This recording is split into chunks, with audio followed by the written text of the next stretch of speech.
வணக்கம். இது காலத்தின் குரல். மத்திய அரசின் அறிவிப்பு வெளியாகி 10 நாட்களுக்கும் மேலாகிறது.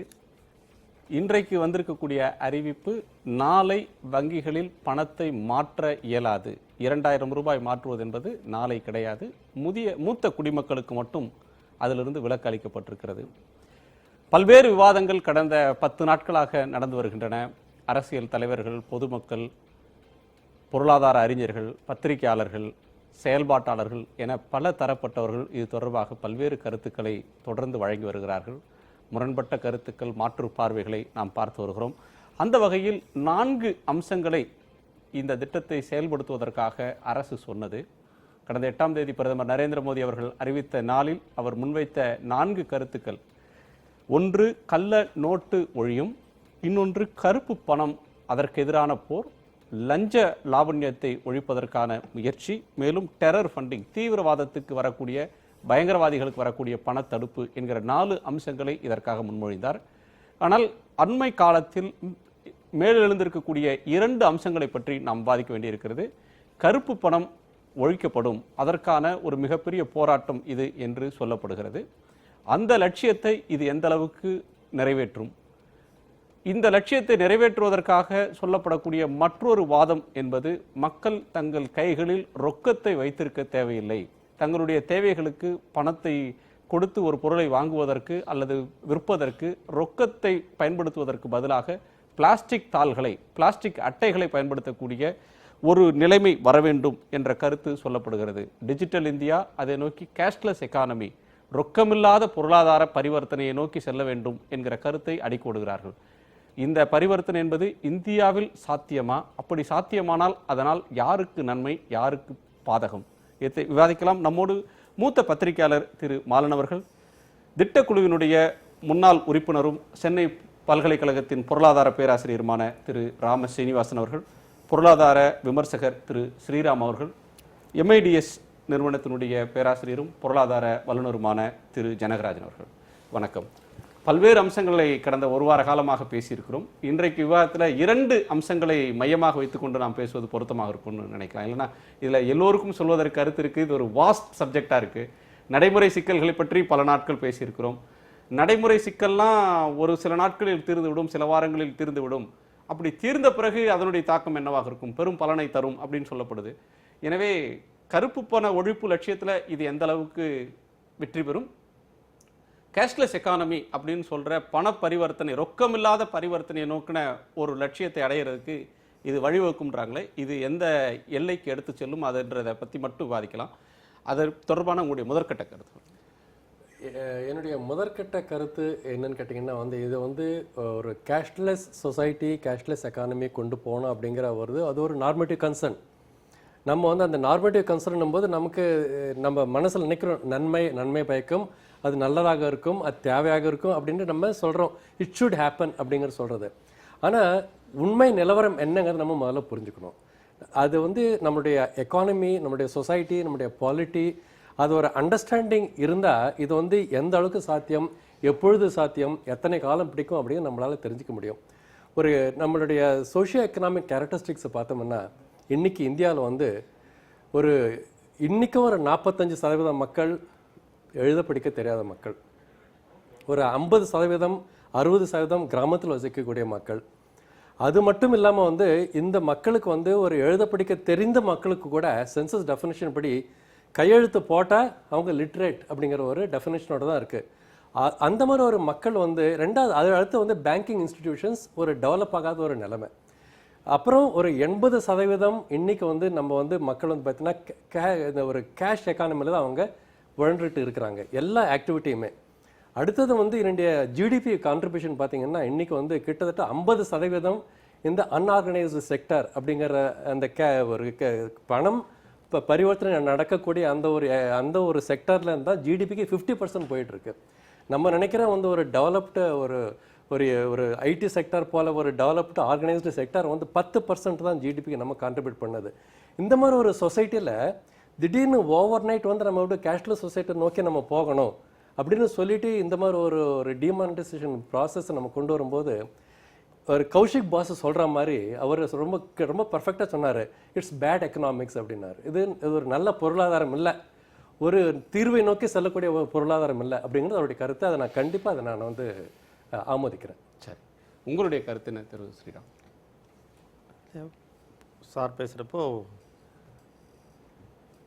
இருக்கிற ஜனத்தொகையில் 55%, 45% சொன்னார். நம்ம இப்போ வந்து இன்றைக்கி ஒரு கொள்கையை ஏற்படுத்துறது வந்து இன்றைக்கி இருக்கிறதுக்கு ஏற்படுத்த போகிறோமா, இல்லை வரக்கூடிய ஒரு சமுதாயத்திற்காக நம்ம செய்ய போகிறோமாங்கிறது ஒரு கண்டிப்பாக நான் பார்க்கணுன்னு நினைக்கிறேன்.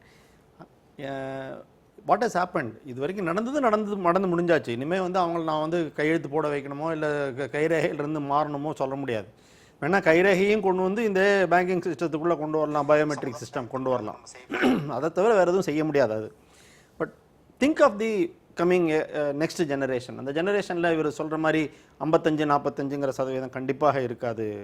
எஜுகேஷன் பொறுத்த வரைக்கும் கண்டிப்பாக ஒரு 80% மக்கள் புதுசாக வரக்கூடிய யங்ஸ்டர்ஸ் கண்டிப்பாக அவங்க வந்து they will move towards education. கண்டிப்பாக அவங்களுக்கு வந்து ஒரு இந்த மாதிரி ஒரு டெக்னாலஜி யூஸ் பண்ணுறதுங்கிறது ஒரு பெரிய விஷயமா இருக்கும்னு நான் அப்படி கருதலை. என்னை பொறுத்த வரைக்கும் இது அவசரமாக எடுக்கப்பட்ட முடிவு ஆமாம் அப்படின்னு அவரே தான் சொன்னார். பிரைம் மினிஸ்டரே சொன்னார். அதில் அவரும் ஒன்றும் இல்லைன்னு சொல்லவே இல்லை. நான் இது பண்ணியிருக்கலாம், பட் இன்றைக்கி அனௌன்ஸ்மெண்ட் சடனாக பண்ணணும்னு நினச்சி தான் நாங்கள் பண்ணியிருக்கோம். ஸோ அதனுடைய விளைவுகள் அதை வந்து எப்படி இம்ப்ளிமெண்ட் பண்ணுறாங்கங்கிறது நடைமுறை செயல்படுத்துவதில் வந்து நிறைய விஷயங்கள் ப்ராப்ளமாக இருக்கலாம். இருந்தாலும் என்னை பொறுத்த வரைக்கும் இப்போ இது வந்து வித்ட்ரா பண்ணுறாங்க ஒரு particular amount, 86% of the total currency இந்த சிஸ்டம் வித்ட்ரா பண்ணுறாங்க. வித்ட்ரா பண்ணி ஃப்ரெஷ்ஷாக கரன்சி கொண்டு வந்து உள்ளே போடுறாங்க. அது 86% வராதுன்னு ஒரு நம்பிக்கை. இதுதான் இதனுடைய பேசிக், இதனுடைய அடிப்படையான அவங்களுடைய முடிவுக்கு காரணம் அந்த முடிவு தான். இந்த 86% சப்போஸிங் இது வந்து இது வரைக்கும் இந்த ஆர்பிஐ வந்து ரொம்ப கிளியராக ஸ்டாட்டிஸ்டிக்ஸ் டெய்லி அப்டேட் பண்ணுறதே இல்லை. எக்ஸப்ட் ஸ்டேட் பேங்க் மட்டும்தான் ஓரளவுக்கு ரெகுலராக அப்டேட் பண்ணுறாங்க. மற்றபடிக்கு அதர் தேன் ஸ்டேட் பேங்க் இருக்கக்கூடிய பேங்க்ஸ்லேருந்து என்ன டோட்டலாக டெபாசிட் ஆகுதுங்கிறது வந்து தெர் இஸ் நோ அப்டேஷன். பராபரியாக வர்றது தவிர வேறு எதுவும் நாங்களாம் வந்து யூகிச்சு தெரிஞ்சுக்கிறோம், அவ்வளோதான். நேற்று வரைக்கும் 1.23 lakhs crores வந்திருக்கு ஸ்டேட் பேங்க்லன்னு ஒரு ஸ்டாட்டிஸ்டிக்ஸ் வந்திருக்கு. ஸோ ஒரு ரஃப் எஸ்டிமேட் படிக்க ஒரு 3.5 லட்சம் கோடி அவகாசம் இருக்கு. நான் டிசம்பர் 30ஆம் தேதிக்கு பிறகுதான் நீங்க வந்து எவ்வளவு பணம் இந்த 86% நல்ல பணம்னு பேங்க்கு வந்தது, எவ்வளவு வந்து அப்படி பார்க்க முடியாது. டிசம்பர் வரலையும் டைம் இருக்கு, அப்படி பார்க்க முடியாதுன்னு நினைக்கிறேன். அதாவது நார்மலி இந்த சிஸ்டத்துக்குள்ளே இருக்கக்கூடிய எந்த ஒரு இது பணம் வைத்திருக்கக்கூடியவங்க, பெரிய பணம் வைத்திருக்கக்கூடியவங்க யார் இருந்தாலும் கண்டிப்பாக இதற்கு அக்கௌண்ட் இருக்கணும், இல்லை அக்கௌண்டபுளாக அவங்க இருக்கணும். புக்ஸ் ஆஃப் அக்கௌண்ட்ஸில் நான் வந்து 5 லட்சம் வச்சுக்கலாம், 10 லட்சம் வச்சுக்கலாம், 100 கோடி வச்சுக்க முடியாது. It is not possible. So நீங்கள் வந்து 15 லட்சம் கோடி டோட்டலாக நீங்கள் கால்குலேட் பண்ணிட்டு இருக்கிறப்போ 3 லட்சம் கோடி தான் உங்களுக்கு உள்ளே வந்திருக்கு முதல் 10 நாளில். அப்படிங்கிறது வந்து இட் இஸ் ஷாக்கிங். நீங்கள் சொல்கிற கரெக்டாக 45 நாள் இன்னும் டைம் இருக்குங்கிறது உண்மை இல்லை. பணத்தை கையில் வச்சிருக்கிறவங்களே மாற்றுறதுக்கு முடியாமல் இருக்கிறாங்க. ஒரு முறைக்கு 4000 தான் மாற்ற முடியும். இந்த 4000 அதுவும் அந்த லிமிட்டை குறைச்சிருக்காங்க. எனவே எல்லா பணமும் நல்ல பணம் எல்லாமே பேங்க் வந்துருச்சு அப்படின்னு சொல்றதுக்கு அவகாசம் இல்லை. நம்ம தொடர்ந்து விவாதிக்கலாம். தேவைன்னு ஒரே ஒரு விஷயம் சொல்லி முடிச்சிடும். தேவைன்னு இருக்கிறவங்க, நான் என்கிட்ட கையில் வச்சிருக்கேன், தேவைக்காக வச்சிருக்கிறவங்க யாரும் கண்டிப்பாக வந்து மாற்றாமல் இருந்திருக்க மாட்டாங்க.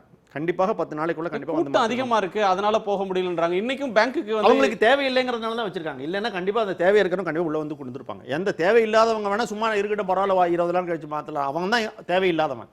தேவை இருக்கிறவன் கண்டிப்பாக உள்ள வந்திருப்பான். அதனால அத்தியாவசிய செலவுகளுக்காக வைத்திருக்கக்கூடியவர்கள் எல்லாரும் கண்டிப்பாக வந்து மாற்றிருப்பாங்க. மாற்றாமல் இருக்கக்கூடிய இது ஹேஷியன் தான். நான் சொல்கிறதும் ஹேஷியன் தான், நான் ஒன்றும் அறுதிட்டு சொல்லலை, ஹேஷியன் தான். தேவைன்னு ஏன்னா ஓரளவு பார்க்குறோம். எங்கள் ஹேஷியத்தை ரொம்ப நேரம் பேசுவோம்னா நம்ம தொடர்ந்து பேசலாம். திரு ஸ்ரீனிவாசன், இதில் 2 பார்வைகள் கேஷ்லெஸ் எக்கானமி தொடர்பாக. அதற்கான தருணம், நாடு இன்னமும் முதிர்ச்சி அடையலை, அது அந்த நிலைக்கு வரல அளவுக்கு வளர்ச்சி அடையலை. கிராமங்கள் அதிகம், லிட்ரஸி கல்வி அறிவு குறைவு. அதனால் ஒரே அடியாக தடாலடியாக செய்கிறதுக்கான அளவுக்கு காலம் கணிந்துடலை அப்படின்ற பாயிண்ட்டை திரு ஜனகராஜன் முன்வைக்கிறாங்க. இல்லை, நம்ம இன்னைக்கு இருக்கிற நிலையை வைத்து பார்க்கக்கூடாது, எதிர்காலம் மாறும், அதற்கான முதல் படி அப்படின்ற பார்வையை திரு ஸ்ரீராம் முன்வைக்கிறாங்க. நீங்கள் எப்படி பார்க்குறீங்க? இல்லை, இது வந்து தொடர்ச்சியாக நடக்கிற ஒரு முயற்சி தான். இது இன்றைக்கு நேற்று வந்து இந்த கேஷ்லெஸ் எக்கானமியை நோக்கி நம்ம பயணப்படலை. ஒரு 2000 வருஷத்துலேருந்து இதை செஞ்சுக்கிட்டு தான் இருக்கிறோம். கடந்த 5 வருஷத்தில் இந்த கேஷ்லெஸ் எக்கானமியை நோக்கி போகிற அந்த ரீட்டைல் பேமெண்ட் சிஸ்டம், அது சில்லறை வணிகத்தில் இருக்கிற அந்த செலுத்த நிலையில் வந்து அதிகமாக தொழில்நுட்பத்தை பயன்படுத்துது, குறிப்பாக கணினி தொழில்நுட்பத்தை பயன்படுத்துறது வேகமாகவே வந்திருக்கு. இன்றைக்கி மொபைல் பேஸ்ட் அப்ளிகேஷனோ இல்லை நெட் பேங்கிங்கோ இல்லாட்டினாக்கா கிரெடிட் கார்டு, டெபிட் கார்டு, இந்த மாதிரி நிறைய வந்திருக்கு, வராத இல்லை. ஆனால் அப்படி வந்ததுக்கு பிறகு கூட பார்த்தீங்கன்னா மொத்த பணத்தில் வந்து ஒரு 17,000 பில்லியன் அளவுக்கு இன்னமும் நம்ம கரன்சி சர்க்குலேஷன் இருந்துக்கிட்டே இருக்கு. அப்போது இந்த அளவுக்கு பெரிய கரன்சி சர்க்குலேஷன் இருக்கிற பட்சத்தில் பேரலாக வந்து கணினி மயமாக்கப்பட்ட பரிவர்த்தனையும் நடந்துக்கிட்டே தான் இருக்குது. அதுக்கு நிறைய முயற்சிகளும் நடந்துகிட்டு இருக்குது. அதை ரிஃபைன் பண்ணிக்கிட்டே இருக்கிறோம். இன்றைக்கி இந்தியாவில் வந்து எலக்ட்ரானிக் வேலெட்ஸ் கூட இருக்குது. அப்போது சுத்தமாக வெறும்னே நெட் பேங்கிங் மட்டும் இல்லை, வெப் இது மொபைல் பேங்கிங் மட்டும் இல்லை, எலக்ட்ரானிக் வேலெட்ஸ் எல்லாமும் இருக்குது. அப்போ விஷன் 2018 ஒரு டாக்குமெண்ட்டை ஆர்பிஐ ரீசெண்டாக வெளியிட்டாங்க. அதில் இந்த ரீட்டைல் பேமெண்ட் சிஸ்டமை எப்படிலாம் நம்ம வந்து இன்னும் வடிவமைக்க போகிறோம், இன்னமும் அதை எப்படி ஸ்ட்ரெங்தன் பண்ண போகிறோம், அதில் இருக்கிற குறைகளை எப்படி நிவர்த்தி செய்ய போகிறோம் அப்படின்றதெல்லாம் அவங்க தெளிவாக சொல்லியிருக்காங்க. அதுக்கான முயற்சிகள்லாம் நடந்துக்கிட்டே தான் இருக்குது. அதனால் இந்த குறிப்பிட்ட டிமானிட்டைசேஷனுக்கும் கேஷ்லெஸ் இக்கானமிக்கும் ஒரு பெரிய தொடர்புலாம் ஒன்றும் கிடையாது. இந்த நேரத்தில் கேஷ்லெஸ் இக்கானமியை பற்றி பேசுறது ஒரு டாபிக்கலான விஷயமா இருக்குதே ஒழிய, ஆனால் இதற்கான முயற்சி ரொம்ப காலமாக தொடர்ந்து நடந்துகிட்டே தான் இருக்குது, இன்னும் வேகப்படுத்தப்பட்டிருக்கு. அவ்வளோதான். டிமானிட்டைசேஷன் இந்த செல்லாது அல்லது இதை மாற்றிக்கொள்ளலாம் அப்படின்னு சொன்னதுக்கும் இதற்கும் தொடர்பே இல்லைன்னு சொல்றீங்களா? இதுக்கும் தொடர்பே இல்லை. ஏன்னா இதுக்கு முன்னாடியிலேருந்து நம்ம இந்த முயற்சி செஞ்சுட்டு தான் இருக்கிறோம். அது வந்து அதான் சொல்கிறேனே, 6 மாதத்துக்கு முன்னாடி தான் ஆர்பிஐ வந்து விஷன் 2018 இந்த என்டையர் கேஷ்லெஸ் இக்கானமியை நோக்கி நம்ம எப்படி செயல்பட போகிறோம், அதற்கான முன்னேற்பாடுகள் என்ன, அதை நோக்கி நம்ம எப்படி போயிட்டு இருக்கிறோம், அதுக்கான சிஸ்டம்ஸ் என்ன அப்படின்றத தெளிவாக ஒரு 90 பக்க அறிக்கையே கொடுத்துருக்குறாங்க. அதை ரகுராம் ராஜன் இருக்கும்போதே அந்த அறிக்கை வெளிவந்திருக்கு. அதனால் பேங்கிங் இண்டஸ்ட்ரி ஆகட்டும், ஃபைனான்ஷியல் இண்டஸ்ட்ரி ஆகட்டும், ஆர்பிஐனுடைய கட்டுப்பாட்டில் இருக்கிற எல்லா ஃபைனான்ஷியல் சிஸ்டம்ஸும் ஏற்கனவே இதை நோக்கி போயிட்டு தான் இருக்கிறாங்க. ஏன்னா திரும்ப திரும்ப இப்போ நீங்கள் எந்த வங்கியில் கணக்கு வச்சுருந்தாலும் வாரத்துக்கு ஒரு முறையாவது உங்களுக்கு ஃபோன் பண்ணி நீங்கள் மொபைல் பேங்கிங் யூஸ் பண்ண மாட்டீங்களா அப்படின்னு கேட்டுட்டு தான் இருக்கிறாங்க. இல்லைன்னா நெட் பேங்கிங் யூஸ் பண்ணுறீங்களா, அந்த பாஸ்வேர்டு இன்னும் நீங்கள் எங்கிட்ட வாங்கலைன்றதை கேட்டுட்டு தான். கணக்கு இல்லாதவங்களுக்கு இல்லை, கணக்கு வச்சிருக்கிறவங்க, கணக்கு இல்லாதவங்களுக்கு அதுக்கான முயற்சி நடந்துட்டு தான் இருக்குது. இப்போ வந்து இந்த 100 நாள் வேலை வாய்ப்பு திட்டத்தில் நிறைய பேருக்கு ஸ்மார்ட் கார்டு கொடுத்துருக்குறாங்க. கிசான் கார்டு ஏற்கனவே ஃபார்மர்ஸுக்கு கொடுத்து ட்ரை பண்ணியிருக்காங்க.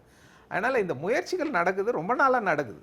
இந்த நேரத்தில் வந்து அது ஒரு டாபிக்கலான இஷ்யூவாக இருக்கிறதுனால நம்ம டிஸ்கஸ் பண்ணுறோமே தவிர, என்னை பொறுத்த வரைக்கும் இதுக்கான முயற்சிகள் நடந்துட்டு இருக்கு. அந்த முயற்சி வந்து அதுக்குன்னு ஒரு ப்ராசஸ் இருக்குது. அந்த ப்ராசஸ் வந்து தானாகவே நடந்துகிட்டு தான் இருக்கும்.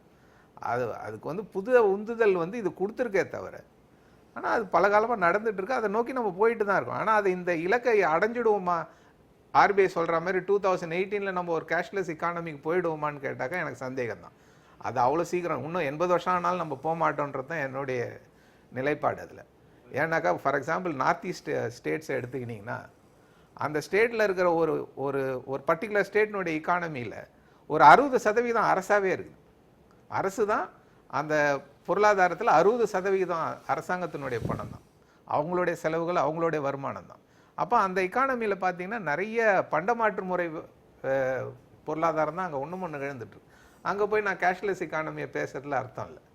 அதே நேரத்தில் ஒரு சின்ன அன்ஆர்கனைஸ் செக்டாரில் இன்னமும் கேஷ் யூஸ் பண்ணி தான் நம்ம வியாபாரமே பண்ண முடியும். இல்லை பெரிய அன்ஆர்கனைஸ் செக்டாராக இருக்கிற சினிமாவில் இன்றைக்கும் கேஷ் பேஸ்ட் டிரான்சாக்ஷன் தான். அதனால் ஒரு பகுதி வந்து தொடர்ந்து கேஷ் பேஸ்ட் டிரான்சாக்ஷனில் இருந்துக்கிட்டே தான் இருக்கும். அது எவ்வளோ மெச்சூர்ட் இக்கானமியாக இருந்தாலும் சரி. இன்னொரு பெரும்பகுதி வந்து எலக்ட்ரானிக் கேஷ்லெஸ் இக்கானமியை நோக்கி போயிட்டு தான் இருக்கும். அதனால் இது வந்து முழுக்க நான் ஒரு நாளில் வந்து இந்தியா வந்து டோட்டலாக ஒரு கேஷ்லெஸ் இக்கானமியெல்லாம் மாறிடாது. ஆனால் அதை நோக்கி நம்ம பயணப்படணுன்றதுல எந்த சந்தேகமும் இல்லை. உங்களுடைய கருத்து? 2 கேள்வி கேட்டீங்க. வந்து கருப்பு பணத்தை ஒழிக்குமான்னு கேட்டீங்க. கருப்பு பணத்தை வந்து அது மேலே ஒரு பெரிய தாக்கத்தை இது வந்து ஏற்படுத்தும். முற்றிலுமாக 100% ஒழித்து விடுமானா ஒழிக்காது. ஏன்னா கருப்பு பணம்ங்கிறது வந்து ரொக்கமாக மட்டும் இருப்பதில்லை. ரொக்கமாக இருக்கக்கூடிய இதில் வந்து ஒரு கணிசமான அளவுக்கு ஒரு தாக்கத்தை வந்து அது ஏற்படுத்தும். ரொக்கமில்லாத வர்த்தகத்துக்கு நம்ம போகிறோமா, அதை நோக்கி அது நடந்துருமா அப்படின்னு நீங்கள் கேட்குறீங்க. அது நடக்கும். அதுக்கான சாத்தியங்கள் வந்து அதிகமாகவே வந்து அதில் இருக்குது. அது வந்துட்டு ஏன்னு கேட்டிங்கன்னா ஒரு கணிசமான பேர் வந்து இப்போ வந்து ஒரு பேங்கிங் சிஸ்டத்துக்குள்ளே கொண்டு வரப்பட்டிருக்காங்க வந்துட்டு. அதாவது பல்வேறு வடிவங்கள்ல இப்போ கிராமங்கள் எடுத்தால் கூட அவர் சொன்ன மாதிரி இப்போ தமிழ்நாட்டில் இருக்கக்கூடிய 100 நாள் வேலை திட்டத்தில் வேலை செய்கிறவங்க எல்லாருக்கும் பேங்க்கில் தான் வந்து பணம் கிரெடிட் பண்ணப்படுது. வெள்ளம் மாதிரியான ஒரு இது வந்ததுன்னா அதுக்கான நிவாரணங்கள் வந்து பேங்க்கில் தான் வந்து கிரெடிட் பண்ணப்படுது. கிசான் கிரெடிட் கார்டு இருக்குது. அவங்களுக்கு ஒரு பேங்கிங்கிற ஒரு அனுபவம் வந்து ஒரு பரவலாக கிடைக்கப்பட்டிருக்கிறது. அதற்கு வந்து லிட்ரஸிக்கும் அதுக்கும் சம்மந்தம் இல்லை. ஏன்னா அவங்களுக்கு தேவைங்கிறது வந்து ஒரு ஃபங்க்ஷனல் லிட்ரஸி தான். அவங்களுக்கு வந்துட்டு ஏற்கனவே அதிக படிப்பு இல்லாதவர்கள் வந்து வியாபாரம் செய்து கொண்டிருக்கிறத பார்க்குறோம். அவங்களுக்கு வந்து கணக்கு போட தெரியும். அவங்களுக்கு 5, 3, 8 எல்லாத்துக்கும் என்னென்ன வித்தியாசங்கள் தான் அவங்களுக்கு தெரியும். அதனால் அதில் வந்து ஒன்றும் பெரிய சங்கடங்கள் அதில் வந்து இருக்காது. உதாரணத்துக்கு சொல்கிறதுனா நேற்றைக்கு முந்தானேத்து வந்து ஒரு நியூஸ் சேனலில் ஒரு நியூஸ் கிளிப்பிங் காமிச்சாங்க. தருமபுரி பக்கத்தில் மொரப்பூருங்கிற இடத்துல வந்து இந்தியன் பேங்க் வந்து அங்கே இருக்கிற அவங்களுக்கு ஒரு ஆப் இருக்குது வந்துட்டு. அதை இன்பேன்னு ஒரு ஆப் இருக்குது. அதை வச்சு அங்கே பக்கத்தில் இருக்கக்கூடிய ஒரு கிராமத்தில் வந்து மக்களுக்கு அவங்க வந்து கொடுத்துருக்காங்க. காய்கறி கடைகள் இருக்குது. காய்கறி கடைகள்னால் சந்தைகள் இல்லை, தெருவில் உட்காந்துருக்காங்க, கூறு கட்டி வச்சுட்டு உட்காந்துருக்காங்க. அதுக்கு முன்னால் வந்து ஒரு QR கோடு வச்ச ஒரு போர்டு இருக்குது. அதை ஒருத்தர் போகிறாரு, அதை அவரோட மொபைலை யூஸ் பண்ணி அந்த QR கோடை வந்து எடுத்துக்கிறாரு. அதில் வந்து காய்கறி வாங்குறாரு. அந்த பணத்தை வந்து இது மூலமாக பே பண்ணுறாரு. அவரோட மொபைலில் மெசேஜ் வருது, 50 ரூபா உங்கள் இதில் டெபிட் ஆகிருக்குன்னு சொல்லிவிட்டு அதை அந்த அம்மாட்ட காமிக்கிறாரு. அதுக்கு பதிலாக அந்த அம்மா என்ன செய்யுதுன்னா, அவங்கக்கிட்ட வந்து ஸ்மார்ட் ஃபோன் இல்லை, அவங்கக்கிட்ட வந்து இந்த பழைய பட்டன் ஃபோன் தான் இருக்குது. அதை எடுத்து அவங்களுக்கு வந்திருக்கிற எஸ்எம்எஸை காமிக்கிறாங்க. எனக்கும் வந்து பணம் வந்துடுச்சின்னு எஸ்எம்எஸ் வந்திருக்கு அப்படின்னு வந்து அவங்க சொல்கிறாங்க. திஸ் ஹேப்பன்ஸ் என்னென்னா மிகவும் பின்தங்கிய மாவட்டம் என்று கருதப்படக்கூடிய ஒரு தருமபுரி மாவட்டத்தில் ஒரு அங்கே வங்கி கிளை கூட இல்லை. வங்கி கிளை பக்கத்தில் மொரப்பூருங்கிற இடத்துல வந்து இருக்குது வந்துட்டு. அப்போ நம்ம மக்களை வந்து இதுக்கு வந்து பழக்கப்படுத்த முடியும். இது வந்து ஒன்றும் ஒரு பெரிய கடினமான ஒரு வேலை இல்லை. அதற்கான சாத்தியங்கள் வந்து அதிகரித்திருக்கிறது என்று நான் நினைக்கிறேன். அது வந்துட்டு அப்படி பண்ணுறதுல இருக்கக்கூடிய பெனிஃபிட்ஸை வந்து அவங்களுக்கு எடுத்து சொன்னால் அது இன்னும் கூட வேகமாக வந்து அது விரைவுபடுத்தப்படும். ஆனால் அதற்கு நடுவில் நிறைய வேலைகள் செய்ய வேண்டியிருக்கு. என்ன வேலைகள் செய்ய வேண்டியிருக்குன்னா, நம்மளுடைய இன்ஃப்ராஸ்ட்ரக்சரை வந்து இன்னும் கொஞ்சம் வலுப்படுத்தணும். அதாவது நம்மளுடைய ப்ராட்பேண்ட் ஃபெசிலிட்டிஸை வந்து வலுப்படுத்தணும். அப்புறம் வந்து அதுக்கு விதிக்கப்படக்கூடிய கட்டணங்கள் இருக்குது. அந்த கட்டணங்களை வந்து கொஞ்சம் அவங்க தளர்த்தணும் அல்லது குறைக்கணும். அப்புறம் அதனுடைய ஆப்ரேஷன்ஸை வந்து ஒரு சின்னதாக ஒரு ஓரியன்டேஷன் மாதிரி அவங்களுக்கு வந்து அது பண்ணி கொடுக்கணும்.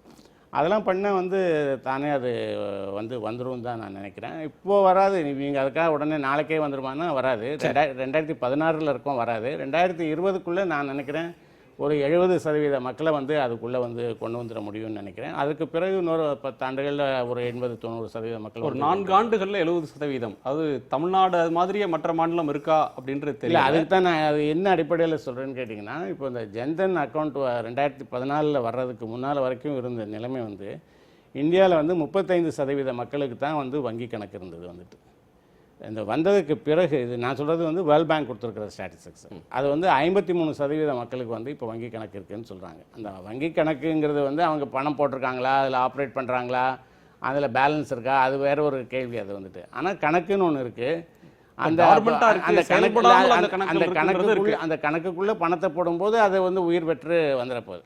அதில் ஒன்றும் பெரிய சிக்கல்கள் இருக்காது. பணம் இல்லை, அதில் அந்த பழக்கம் இல்லை, அதனால் வந்து அவங்க வந்து அந்த கணக்கை வந்து பயன்படுத்தாமல் இருக்கலாம். சரி. ஆனால் அதற்கான கட்டாயம் என்பது ஒன்று ஏற்பட்டு விட்டதுன்னா அது வந்து இயல்பாகவே வந்து அதை பயன்படுத்த வருவாங்க. இந்த 53% வந்து இன்னொரு 4-5 ஆண்டுகளில் வந்து நம்ம வந்து ஒரு 63-65% கொண்டு முடியும். அதுக்கு பிறகு வந்து அதை வந்து மேலே எடுத்துகிட்டு போக முடியும் தான் நான் நினைக்கிறேன். ஜனராஜன், இதில் 130 கோடி மக்கள் இருக்கிற நாட்டில் 93% அன்ஆர்கனைஸ்ட் செக்டர். அதில் வங்கிகள் அப்படின்னு எடுத்துகிட்டா வங்கி கிளைகள் 1,34,000 வங்கி கிளைகள் தான் மொத்தம் இந்தியாவில். 2 லட்சம் ATM தான் மொத்தம் இந்தியாவுக்கு.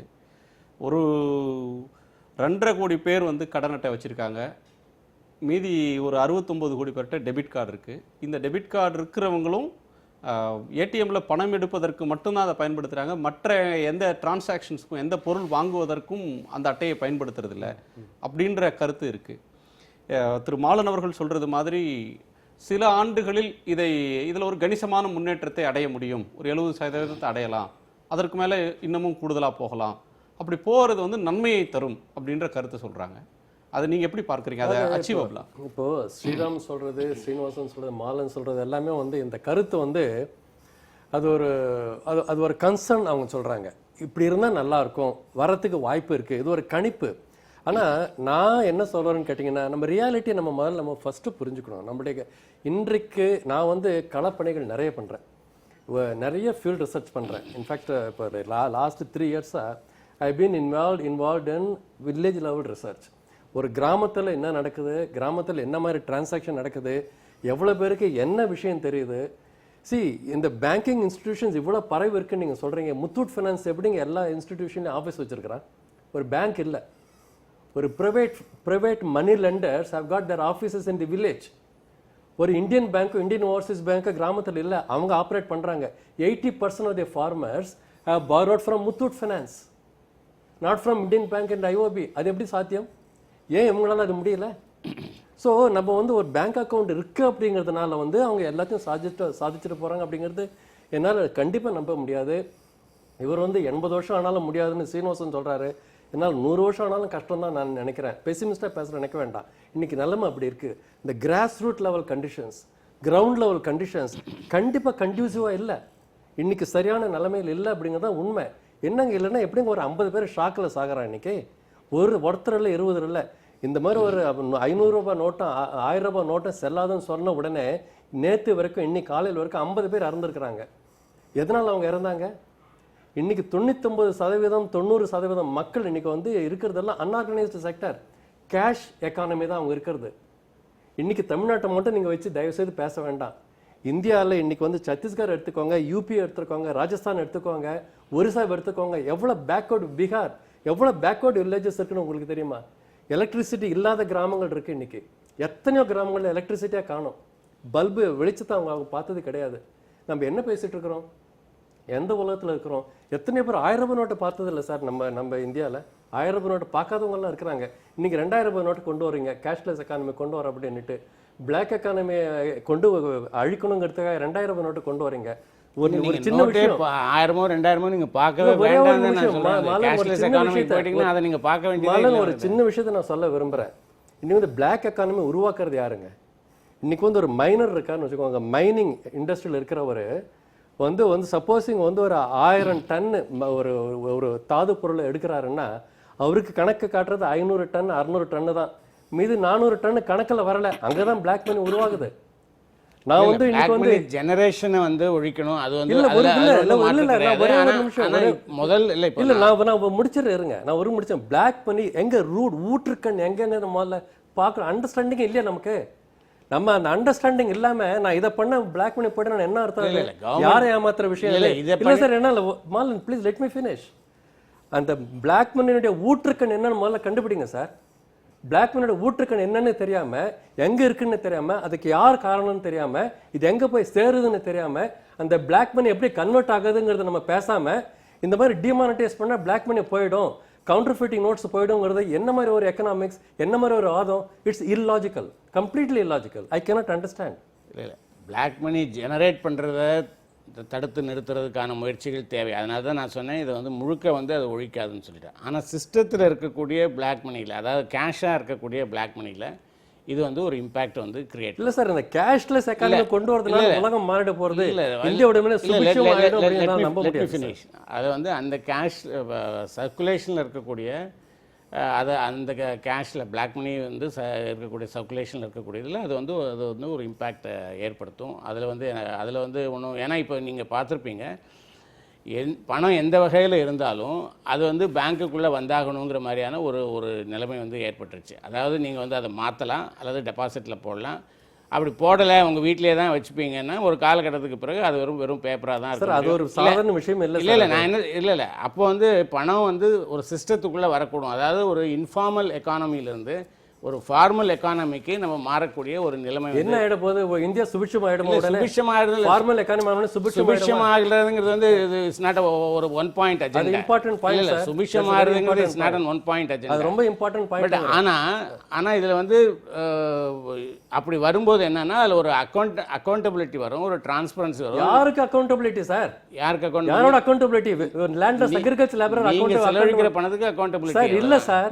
ஒரு நிலமில்ல விவசாயி நீங்க அக்கௌண்டபிலிட்டி அக்கௌண்டபிள் நீங்க ஒரு பண்றீங்க. கிரெடிட் கார்டையோ டெபிட் கார்டையோ வச்சு செலவழிச்சா மிஸ்டர் நீங்க மாலன், ஸ்டேட்மெண்ட் வரும்போது என்னைக்கு வந்து எதுக்கு எவ்வளவு பணம் கொடுத்தீங்கங்கிற உங்களுக்கு ஒரு அக்கௌண்டபிலிட்டி வரும் மிஸ்டர் முதல்ல. மாலன், அந்த ஹோல் திங் இஸ் டிரான்ஸ்பரண்ட். நிலமில்லா விவசாய தொழிலாளியை அக்கௌண்டபிள் பண்றீங்க. என்ன நிலமில்ல விவசாயிக்கு ஒரு பேங்க் அக்கௌண்ட் ஓபன் பண்ணி அவரை நீங்க அக்கௌண்டபிள் ஆக்குறீங்க.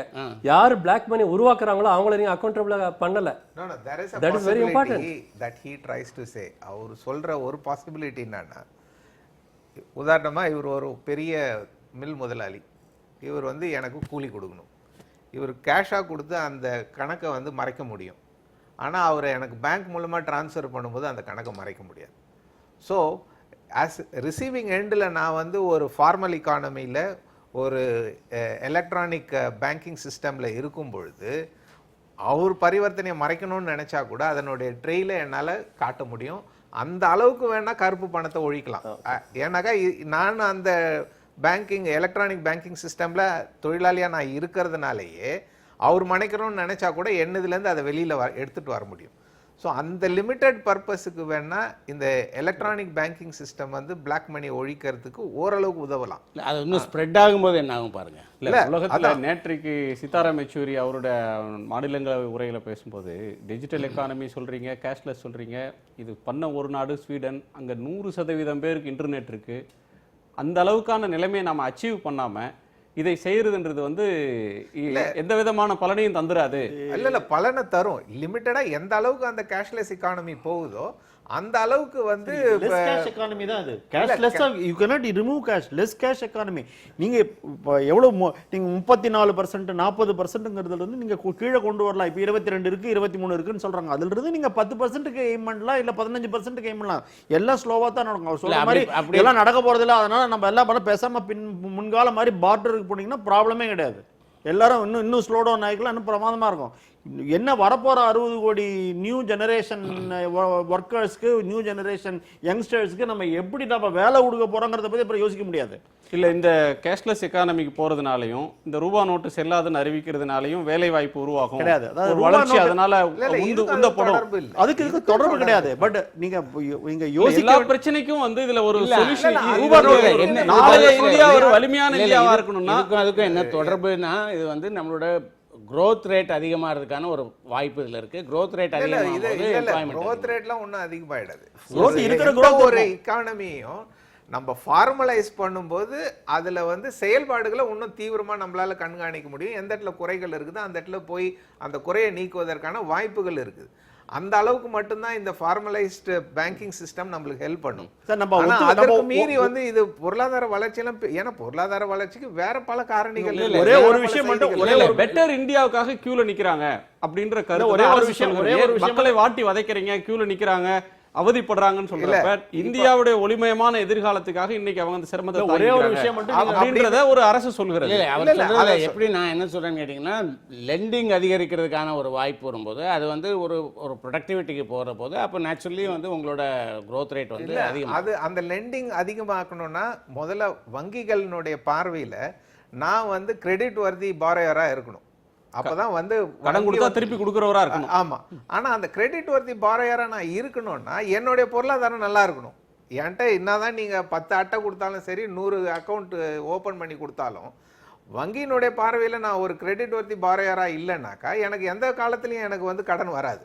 அதனால இந்த கேஷ்லெஸ் எக்கானமியை நோக்கி போனாக்கா லெண்டிங்லாம் இம்ப்ரூவ் ஆகணும்னு எனக்கு தோணல. ஏன்னாக்கா பேசிக்கலா இல்ல இப்ப ஸ்டார்ட் கம்பெனிஸ் அவர் சார் சொன்னார் ஏதோ முத்தூட் ஃபினான்ஸ் தான் வந்திருக்கு, பேங்க் வர முடியாதுங்கிற ஒரு சிச்சுவேஷன்லனால தான் மைக்ரோ ஃபினான்ஸ் கார்பரேஷனும் இந்த ஸ்மாலர் பேங்க், இந்த ஈக்விட்டாஸ், பந்தன் பேங்க் மாதிரி இருக்கக்கூடிய புதுசாக வந்த இவங்க எல்லாருக்குமே the thrust is towards rural area. எல்லாருக்கும் பிக் சிட்டிஸ்ல இருக்கும். பட் த்ரஸ்ட் எங்க சார்? ஐசிஐசிஐ பேங்கோ, ஹெச்டிஎஃப்சியோ, பிரைவேட் பேங்க்ஸ் இருக்கு. அரசு நிர்பந்திச்சாலும் பிரையாரிட்டி செக்டர் லோனும் தர்றதில்ல, அவங்க முன்னுரிமை கடன்கள் தரதுலயே அவங்க பண்றது இல்ல. காரணம் என்னன்னு கிராமப்புறத்துல கிளைகள் தொடங்குறதுக்கு அவங்க போறது இல்ல. நீங்க ஜஸ்ட் யோசிச்சு பாத்தீங்களா காரணம் என்னன்னு யோசிச்சு பாருங்களேன். ஏன் அவங்க கடன் கொடுக்க மாட்டேங்கிறாங்க? என்ன எல்லாமே வட்டி தானே. அது என்ன, நீங்கள் வந்து ஒரு சைக்கிளுக்கு கொடுத்தாலும் வட்டி தான் வாங்கிக்கிறான், சாப்பாட்டுக்கு கொடுத்தாலும் வட்டி தானே வாங்கிக்கிறான். அவனுக்கு என்ன போச்சு கொடுக்காம இருக்கிறதுக்கு? நீங்கள் அது ஒரு லோனை கொடு நீங்கள் சொல்கிறீங்க, நீங்கள் ஒரு இது போடுறீங்க, அதுக்கப்புறம் ஒரு 2 வருஷம் கழிச்சு ரைட் ஆஃப் பண்ணு நீங்களே ஒரு ஆர்டர் போடுறீங்க. யாருக்கு இஷ்டம் இருக்கும் கொடுக்கறதுக்கு? யாருக்கு தைரியம் இருக்கும்? ரைட் ஆஃப் எத்தனை முறை நடந்திருக்கு விவசாய கடன் ரைட் ஆஃப் வந்து சொல்லுங்க. இது நீங்கள் வந்து உங்களுக்கு புரியவே மாட்டேங்கிறது. இந்த ஹோல் கியூவில் மொத்தம் எத்தனை விவசாயிகள், கடன் வாங்கின விவசாயிகள் இப்போ கியூவில் நின்று அந்த கோல்டு லோனை ரீபேமெண்ட் பண்ணுறாங்க? எதுக்கு ரீபேமெண்ட் பண்ணணும் நீங்கள் சொல்லுங்கள் பார்ப்போம். ஏன் ரீபேமெண்ட் பண்ணுறாங்க? 500 ரூபா நோட்டையும் 1000 ரூபா நோட்டையும் வச்சு ஏன் ரீபேமெண்ட் பண்ணுறாங்க? காரணம் என்ன? நேற்றுக்கு ஏதோ ஒரு ரிப்போர்ட் ஸ்பெசிஃபிக்காக நான் அந்த கடன் கட்ட போனேன், அதை கடனை வாங்க மாட்டேங்கிறார் அந்த பேங்க் மேனேஜர். 500 ரூபா 1000 ரூபா வாங்குறது, உனக்கு எங்கிருந்து இந்த கடன் வந்தது? நீ இத்தனை நாளாக டிஃபால்ட்டில் இருந்தால் உனக்கு எங்கிருந்து இந்த பணம் வந்ததுன்னு கேட்குறாருன்னு அவர் குறையா சொல்கிறார். தவறு சொல்லலை. பட் காரணம் டிஃபால்ட்டுங்கிறது அவங்க தே டோன்ட் வாண்ட். அந்த ஹெச்டிஎஃப்சியோ ஐசிஐசியோ தே டோன்ட் வாண்ட் டிஃபால்ட். அது இப்போ உங்களுடைய தேசிய மயமாக்கப்பட்ட வங்கிகள் மட்டும்தான் அதுக்கு ரெடியாக இருந்தாங்க. அதுக்கு தான் உங்களுக்கு மைக்ரோ ஃபைனான்ஸ் கார்பரேஷன்ஸ்னு கொண்டு வந்து உங்களுக்கு போட்டு நீங்கள் go and have a trust towards small loans, rural loans போங்கன்னு சொல்லி. மைக்ரோ ஃபைனான்ஸ் நான் சொல்லலை சார். மைக்ரோ ஃபைனான்ஸில் பிரைவேட் மணி லெண்டர்ஸ், முத்தூட் ஃபைனான்ஸில் மைக்ரோ ஃபைனான்ஸில் they are very big money lenders. How do we know what is the next step? Maybe 1 லட்சம் ரூபாய்க்கு மேல நீங்க எந்த கடன் நீங்க வந்து கேஷ்ல நீங்க கொடுத்தீங்கனாலும் அந்த லோன் ப்ரோனோட்டே செல்லாது, அந்த கடனை நீ திருப்பி வாங்க முடியாதுன்னு ஒரு சட்டம் வந்ததுன்னு வச்சுப்போம். அது ஏன்னா இது வந்து this is only the first step. இதுதான் அல்டிமேட் ஸ்டெப் இல்ல. பிளாக் மணி ஒழிக்கிறதுக்கு இது அல்டிமேட் ஸ்டெப் இல்ல. There are enough number of additional இது உங்களுக்கு பினாமி ப்ராப்பர்ட்டி சீஷர், ஒரு series of it is not this only the first step. இல்ல ஆக்சுவலா ஜனகராஜ் சொல்ல வந்தது என்னன்னா, பேங்க்ல அந்த இடத்துல ஒரு பிரைவேட் மணி லெண்டர் இருக்கான் அப்படின்னா ஒரு ஃபார்மலைஸ்டு ஃபைனான்ஷியல் சிஸ்டமை நம்ம கொண்டு போய் ஒரு கிராமத்தில் வைக்க முடியல. ஏன்னாக்கா அந்த கிராமத்தில் இருக்கிறவங்க மத்தியில் அந்த ஃபார்மலைஸ்டு பேங்கிங் சிஸ்டம் அவங்களுக்கு எந்த விதத்துலையும் அவங்களுக்கு உதவி செய்யலை. இதே காரணத்தை சொல்லி தான் நம்ம வந்து 20 வங்கிகளை வந்து தேசியமயமாக்கணும், அதுக்கப்புறம் எல்லாருக்கும் கடன் கொடுத்தோம், அப்புறம் வந்து என்பிஏ உருவாச்சு, அதுக்கப்புறம் அந்த கதைலாம் எல்லாருக்குமே தெரியும். ஆகவே வந்து இந்த 60 வருஷத்தில் ஏழை எளிய ஜனங்களுக்கு வங்கிகள் மூலம் கடன் கொடுப்பது என்பது இன்றைய வரைக்கும் அது கடினமாக தான் இருக்குது. நீங்கள் அதை சப்சிடைஸ் ரேட்டில் கொடுத்தாலும் சரி, எந்த ரேட்டில் கொடுத்தாலும் அவங்கள போய் பார்த்து கொடுப்பதற்கான வழிமுறைகளை இந்தியாவில் நம்மளால கண்டுபிடிக்க நான் ஒப்புக்க மாட்டேன் சார். கண்டிப்பா ஒப்புக்க மாட்டேன். ஸ்மால் இண்டஸ்ட்ரீஸ் ரீசன்ட் வந்து எவ்வளவு அதுதான் திரும்ப பசு வாங்கி அதெல்லாம் ஃபாஸ்ட். கரண்ட் ஜெனரேஷன் ஒவ்வொரு ஆட்டோல போறப்போ, ஒவ்வொரு ஓலா கேப்ல போறப்போ, ஒவ்வொரு சாதாரண பிரைவேட் கேப்ல போறப்போ நான் கேட்கக்கூடிய ஒரே கேள்வி, இது உன் சொந்த ஆட்டோவா இல்ல வாடகைக்கு எடுத்து ஓட்டுறியா? ரீசன்ட் டைம் லாஸ்ட் ஒரு 1 இயர்ல நான் போன ஒவ்வொருத்தரும் இல்லை சார் இது சொந்தமாக தான் சார் வாங்கியிருக்கேன், அது இதுக்கு சேட்டுக்கு ஃபைனான்ஸ் கட்டுறதை விட சுலபமாக லோன் கிடைக்குது சார், என்னால் அது லோனை திருப்பி கட்டுறது மாதிரி வட்டியில் வந்திருக்கு சார் தான் சொல்கிறாங்க. ஸோ ஹேபிட்ஸ் அந்த பழைய கடந்த 1 வருஷமா வந்து பேங்க்ல கிரெடிட் growth ஒன்றும் அதிகமாக இருந்ததா சொல்லலையே. ஒரே ஒரு நிமிஷம் சார். பேங்க்ல நீங்க கிரெடிட் growth, பேங்க்ல நீங்க credit growth big industrial loans does not happen now. Industrial loans do not happen because எல்லாருக்கும் ஒரு fear. நான் இன்னைக்கு லோன் கொடுத்தா நாளான்னைக்கு காலையில பேர்ல ஏதாவது ஒரு புகார் வரும், புகார் வந்ததுன்னா அதுக்கு நான் என்ன பதில் சொல்ல போறேன், சிபிசிக்கு என்ன சொல்ல போறேன், சிஏஜிக்கு என்ன சொல்ல போறேன். என்ன சொல்றாங்க, எஸ்எஸ்ஐ வந்து பிரையாரிட்டி செக்டார்ல எஸ்எஸ்ஐயும் இருக்குது. இல்ல ஆனா பிரையாரிட்டி செக்டார் லெண்டிங் குறைவா தான் இருக்கு. இங்க பாருங்களேன், that is what it is. இப்போ இத்தனை பேங்கிங் இன்ஸ்டிடியூஷன்ஸ் இத்தனை இருக்கு, ஏதாவது ஒரு பேங்கிங் இன்ஸ்டிடியூஷனாவது ப்ராஃபிட்ல போதும்னு சொல்லுங்க. எனக்கு இத்தனை லோன் கொடுக்குறீங்கன்னு சொல்றீங்கல்ல, எல்லா சிட்டில இருக்க எல்லா national exactly private banks, nationalised banks நான் சொல்றேன். நான் நேஷனலைஸ்டு பேங்க்ஸ் போது Indian bank they have registered a profit now, Indian Overseas Bank they have registered. Bharat, I mean Bank of Baroda has registered இல்ல வாராக்கடை in this thing because only இல்ல போன தடவை எல்லாம் right of பண்ணிட்டாங்க, அதனால இந்த தடவை எல்லாம் எக்ஸாக்ட்லி எத்தனை லட்சம் கோடி இன்னைக்கு பெரிய பெரிய இண்டஸ்ட்ரீஸ் கொடுத்துட்டு திருப்பி வாங்க முடியல. அதையே பேசி நீங்க விவசாயிகளுக்கு கொடுக்கிற கடனை மட்டும் நீங்க பேசுறீங்க. விஜய் மல்லாக் 1600 கோடி இன்னைக்கு ஸ்டேட் பேங்க் ஆஃப் இந்தியா கொடுக்கணும். அத பத்தி நல்லா இருக்கு. சரி மேடை பேச்சுக்கு நல்லா இருக்கு. மேடை பேச்சுக்கு நல்லா இருக்கு. It's a fact. மேடை பேச்சுக்கு ஏறி நம்ம சொன்னா நல்லா இருக்கும். Sorry. No, I will not agree with you. Sorry. On the ground level it will not work. When you object lending money to farmers, you better object when you lend money to farmers. Of course you do. I did not. Of course you do. I did not. Of course you do. ரூபாய் note செல்லாதுன்னு சொல்ற இந்த அறிவிப்பு 4 காரணங்களுக்காக விமர்சிக்கப்படுது. அதுல 2 காரணம் நான் சொல்லணும். சொல்லுங்க. அது என்னன்னா, முதல்ல நீங்க 2 காரணம் சொன்னீங்க. ரூபாய் நோட்டை வந்து டிமானிட்டைஸ் பண்ணதுக்கு 2 காரணம். ஒன்று வந்து கருப்பு பணம் முடக்கணும், 2வது கள்ள பணத்தை வெளியில் எடுத்துன்னு வரணும். இப்போ 10 நாள் ஆயிடுச்சு, இன்னைக்காவது சொல்லுங்க, இது வரைக்கும் எத்தனை 500 ரூபாய் நோட்டை நீங்க அடிச்சு வெளியிட்டிருக்கீங்க, எத்தனை 1000 ரூபாய் நோட்டை அடிச்சு வெளியிட்டிருக்கீங்க? உதாரணமா நான் ஒரு சின்ன கணக்கு போட்டு பார்த்தோம், ஒரு 20,000 கோடி ரூபாய் நோட்டுகள் இது வரைக்கும் 500,000 ரூபாவா வந்திருக்கணும். அப்போ நீங்க சொல்ற மாதிரி 50 நாள் வெயிட் பண்ணுவோம். 20,000 கோடியா? 20,000 கோடி ரூபாய் நோட்டுகள், 20,000 கோடி நோட்டுகள். ஓகே, 17 லட்சம், இது 17,000 பில்லியன், 3.5 லட்சம் கோடி வந்திருக்கிறதா ஒரு அனுமானம். இல்ல 17,000 பில்லியன் ரூபாய் மதிப்பு. ஆனா அதை வந்து 500,000 ரூபாவா கன்வெர்ட் பண்ணி பார்த்தீங்கன்னாக்கா கிட்டத்தட்ட ஒரு 20,000 கோடி ரூபாய் நோட்டுகள். இப்போ ஒரு 50 நாள் சென்னு இந்த 20,000 கோடி ரூபாய் நோட்டில் எவ்வளோ நோட்டு திரும்ப பேங்கிங் சிஸ்டம்குள்ளார்க்க வந்துடுச்சு, அதில் எவ்வளோ வந்து கள்ள நோட்டாக இருந்திருக்குது. இப்போ 20,000 கோடி நோட்டில் எனக்கு 16,000 கோடி நோட்டு தான் வந்திருக்குது. அப்போனா 4,000 கோடி நோட்டு வரல. அப்போ அந்த 4,000 கோடி நோட்டு ஒன்று அழிஞ்சிருக்கணும், இல்லைன்னா கள்ளப்பணம் வச்சிருக்கிறவங்க கொண்டாந்து கொடுக்கலன்ற அர்த்தம் இருக்கணும். ஓகே, அப்போனா கள்ளப்பணம் 4,000 கோடி ரூபாய் நோட்டுகளாக இருந்திருக்குது அப்படின்னு தெரிய வரும். இந்த 16,000 கோடி ரூபாய் நோட்டு உள்ளே வந்தது, அதில் ஒரு 1000 கோடி ரூபாய் நோட்டு வந்து கள்ளப்பணமாக இருந்திருக்கு. அப்போ அந்த கள்ளப்பணம் வந்து இவ்வளோ தான் இருக்குதுன்னாக்கா, அப்போ இந்த 1/4 ஆஃப் தி கள்ளப்பணம் கருப்பு பணத்துக்காக எங்களை போட்டு நீங்க 50 நாள் துவம்சம் பண்ணீங்கன்னாக்கா நாங்க எப்படி சார்? இன்னும் 17 லட்சம் கோடி மொத்தம் வரதுன்னா 3.5 லட்சம் கோடி தான் வந்திருக்கு. இன்னும் 14 லட்சம் கோடி வர வேண்டிய நான் வந்து வர வேண்டி இருக்கே, அது வரட்டும். நீங்க ரொம்ப சீக்கிரமா கேக்குறீங்க சார். இவ்வளவு பெரிய இன்ஃபர்மேஷன் நீங்க ரொம்ப சீக்கிரம் கேக்குறீங்க. இன்னைக்கு சொல்ல ரியல் டைம்ல நீங்க கேக்குறீங்க. 50 நாள் சின்ன சொல்லுங்க. பிரேக்கிங் நியூஸ் உள்ளதா இது possible. I am not asking you to tell me today. நான் வந்து ஜனவரி 1ஆம் தேதி நீங்க கணக்கு கொடுங்க, இது வரைக்கும் நாங்க இத்தனை 500 ரூபாய் நோட்டை வெளியிட்டு இருக்கிறோம், இவ்வளவு 1000 ரூபாய் நோட்டு. ஏன்னா அதுக்கு கடைசி நோட்டு வரைக்கும் உங்ககிட்ட கணக்கு இருக்குது ஆர்பிஐல 100% இருக்கும். அப்போ ஜனவரி 1ஆம் தேதி இந்த நாடு வந்து புதிய ஆண்டு துவங்கும் போது ஒரு அறிக்கையை வந்து கொடுக்கட்டும், இது மாதிரி இவ்வளோ 1000 கோடி ரூபாய் நோட்டுகளை நாங்க வெளியிட்டோம், அதுல இவ்வளோ 1000 கோடி ரூபாய் திரும்ப எங்களுக்கு வந்தது. சார் வரல சார் 1ஆம் தேதி கேட்கிறேன். நான் ஆர்பிஐட்ட நான் கேட்கிறேன், உன்னால இது வந்து வெளியிட முடியும் டெய்லி எண்ட்ல, டே எண்ட்ல காலையில எனக்கு வரும். டெய்லி காலையில அப்பதான் எனக்கு 50 நாள் நான் கஷ்டப்பட்டதுனால டெய்லி காலையில அரசு சொல்லாம போயிடுமா? அப்படி சொல்லாம போயிட முடியுமா? இல்ல டெய்லி இவ்வளவு பெரிய எக்ஸர்சைஸ் பண்ற கேள்வி எழுப்பல, அதுதான் நான் சொல்லல. இவ்வளவு பெரிய ஒரு முடிவை எடுத்த ஒரு அரசு ஏன் இன்னை வரைக்கும் நீங்க சொல்லல? அதுதான் நான் கேக்குறேன். ஸ்டேட் பேங்க் ஆஃப் இந்தியா மட்டும் வெளியிடுறாங்க. இப்போ இன்னைக்கு மூணு ஹெட்ல வெளியிடுறாங்க. ஐ அம் ஆஸ்கிங் யூ, இன்னைக்கு ஆர்பிஐனால இத்தனை 1000 கோடி ரூபாய் நோட்டுகளை நாங்க அச்சடிச்சு வெளியிட்டு இருக்கோம் இது வரைக்கும் அப்படின்னு இன்னைக்கு சொல்ல முடியுமா? நீங்க அதை பாத்தீங்கன்னா அவங்க அந்த இதை எப்படி இம்ப்ளிமெண்ட் பண்றாங்க அப்படின்னு பாத்தீங்கன்னா, அதுல வந்து அதை வந்து ஒரு சீக்ரெட்டிவாக பண்றாங்க. ஒவ்வொரு நாளைக்கு ஒவ்வொரு அனௌன்ஸ்மெண்ட்டை கொடுத்து வந்து அவங்க பண்றாங்க. சீக்ரெட்டிவ் மாதிரி எனக்கு தெரியல. முன்னுக்கு பின் முரணா இருக்கு. 4,000 ரூபாய் வரலையும் முதல்ல எடுத்துக்கலாம். அதான் சொல்ல மாத்திக்கலாம். 4,000 சொன்னாங்க. அது மிஸ்யூஸ் ஆச்சுன்னு சரி, மிஸ்யூஸ் ஆனா மை வைக்கிறீங்க. அதுக்கப்புறம் நீங்க ப்ரோக்ரெசிவா இன்கிரீஸ் தானே பண்ணணும். இல்ல 2000 குறைக்க எப்படி பண்ணணும்? ஏன்னா நீங்க 2.5 லட்சம் ரூபாய் கேக்குறீங்களே. இல்ல 10 நாள்ல வந்து அந்த பணம் மாறி இருக்குல்ல.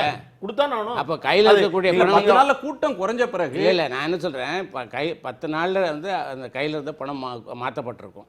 மாற்றப்படாத பணம் கொஞ்சம் இருக்கு. அப்போ மாற்றப்படாத பணம் வந்து முதல்ல இருந்த பணத்தோட ஒப்பிடுகிற போது மாற்றப்படாத பணம் வந்து குறைவு தானே.